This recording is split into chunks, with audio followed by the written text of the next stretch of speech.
Welcome back to another video, everyone. This is Coaster Daddy, and today I'm going to be taking a look at all of the standout drops, in my opinion, that I've experienced on roller coasters. I will list a few honorable mentions that I believe are worthy of noting, as well as doing my best to rank my 10 favorite drops from worst to best. As is the case with any list, these are extremely difficult to rank, and they can and will change over time. But as it currently stands, in May of 2020, these are, in my opinion, the best drops of any roller coasters that I've personally experienced.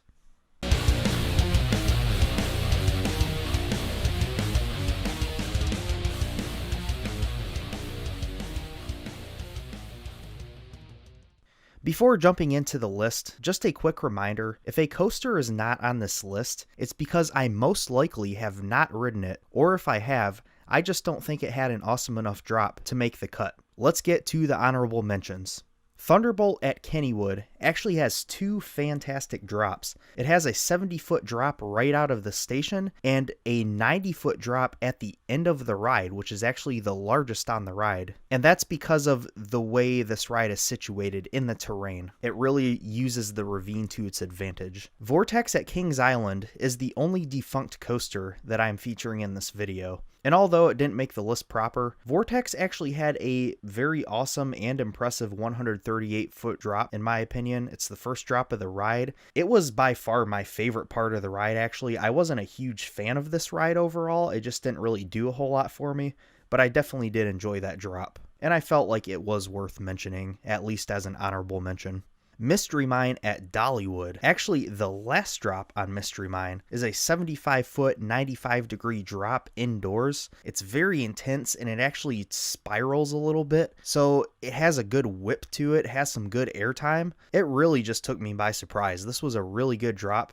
Banshee at Kings Island is a really intense bolliger and mabillard inverted coaster, and it has an amazing, really steep 150-foot first drop, and it also doesn't have the pre-drop like the older B&M inverts have, so you just go down with really good speed. Like I said, it's really steep. It's just a really fun drop.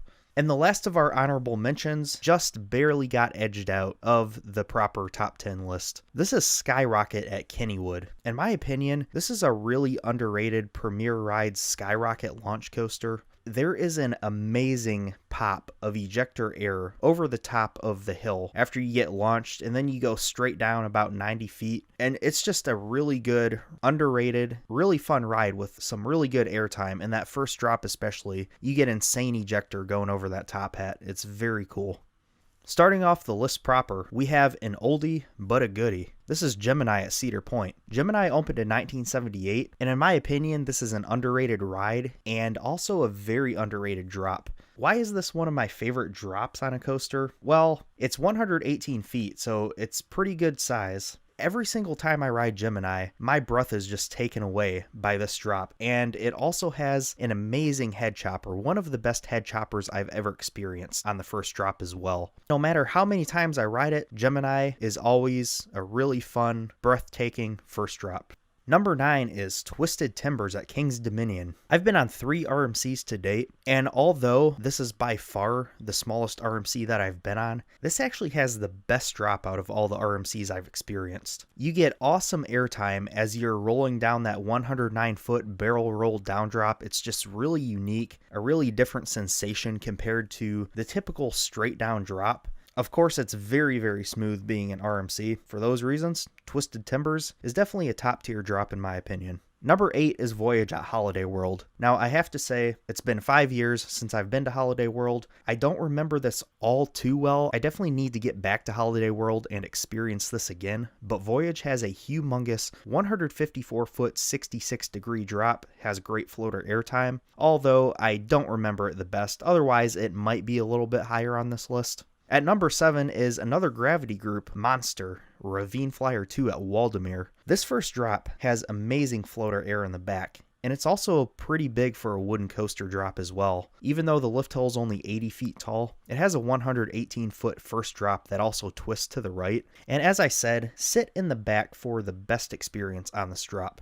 Number 6 is Top Thrill Dragster, actually the second biggest drop in the world, It's a super long 400-foot drop, and it spirals as you're going down, which is really fun. You get good airtime, and of course it has the Intamin T-bar, so you're just very open, and there's nothing really that feels like it's restricting you. I think if you could actually feel the drop more, and it was just like a straight down drop that just kind of twisted back to the left, it might be a little bit better, but I really appreciate Top Thrill Dragster for its very long, unique drop, and I always have a blast on this. I am glad they did decide to include the twist in the final design.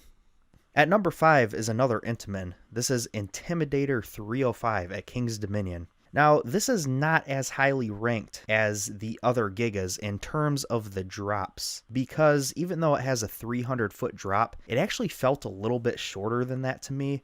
It actually, to me, felt more of like a very large-scale hyper drop, but because it's coming in at number 5 on this list, it's still an extremely impressive drop, 300 feet, and you get really good ejector airtime on it. That is stifled a little bit because instead of the classic Intamin T-bars, you do have the soft over-the-shoulder restraints, which are not bad by any means. They're good restraints, but they do inhibit the airtime a little bit, but the ejector airtime on the drop is still very good nonetheless. And it's my number 5 favorite drop.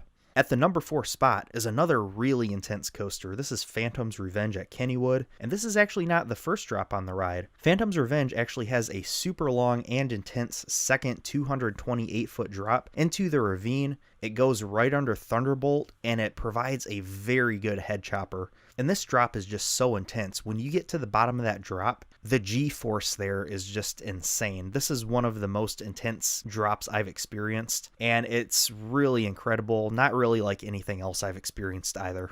Coming in at the number 3 spot is a drop that is a whole lot shorter than Phantom's Revenge, but it really packs a punch. This is Maverick at Cedar Point, an Intamin Blitz coaster that opened in 2007. The abrupt ejector that you get over the first hill, it just absolutely flings you out of your seat, especially if you're in the back. It's only a 100-foot drop, and it's 95 degrees, so it's beyond vertical. But because of how compact it is, it just leads to this crazy, whippy, intense experience. I did consider putting this a little bit higher, and it was very tough to decide where I should place it, but I do believe it deserves this awesome spot on my list.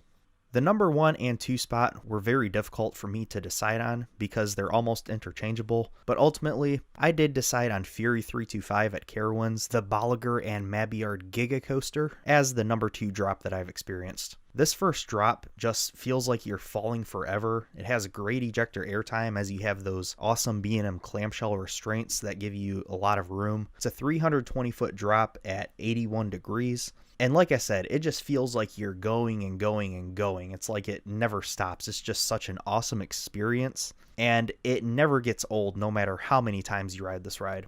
But what is the drop that ultimately pushed Fury 325 out of the number 1 spot?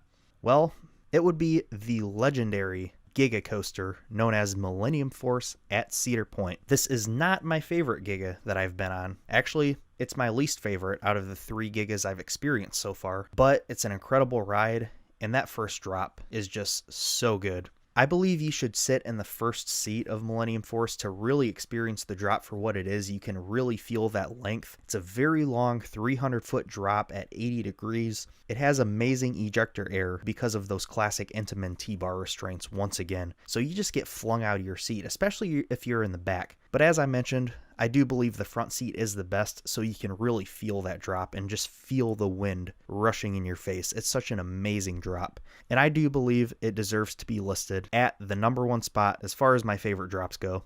So what do you guys think of my list? Be sure to let me know what your favorite drops you've experienced are and why you think they're the best. And don't forget to like the video if you enjoyed it. Subscribe to my channel for more content like this. Like my page Coaster Daddy on Facebook, follow me at Coaster Daddy Official on Instagram, and I will see you guys next time. This is Coaster Daddy. Bye.